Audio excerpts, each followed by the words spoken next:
xiriir kubadda cagta Soomaaliyeed Cabdiqani la taliyaha wasaaradda warfaafinta Generaal Dagacaleen gudoomiye ku-xigeenka arrimaha bulshada maamulka xildhibaankeena sharafta leh gudoomiyaha isboortiga gobolka dhammaan mas'uuliyiinta joogta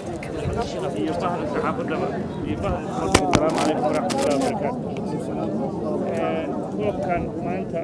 maamuusayo caawin daahir salaad oo runtii shaqsi qiimo weyn ku dhex lahaa bulshada waxaan rabaa inaan si gaar ugu mahadceliyo bahda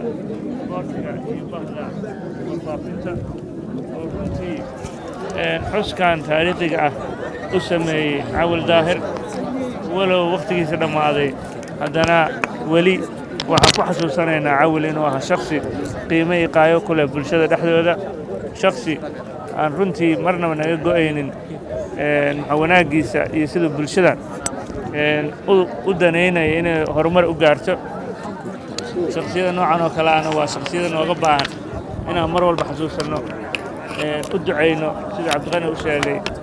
isla markaana aan dambi dhaaf ilaahay u weydiino inuu ilaah jannadii ka waraabiyo annagana waxay noo tahay xasuus qof walbo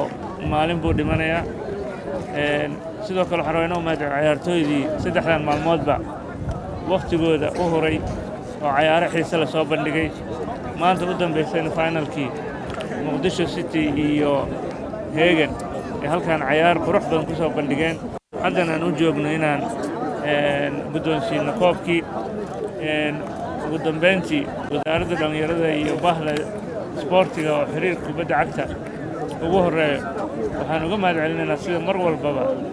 ay u jecel yihiin una danaynayaan ugana dhabaynayaan horumarka isboortiga oo runtii muhiim u ah bulshada iyo dhallinyaradaba aad u mahadsantiin asalaamu calaykum waraxmatullahi wabarakaatu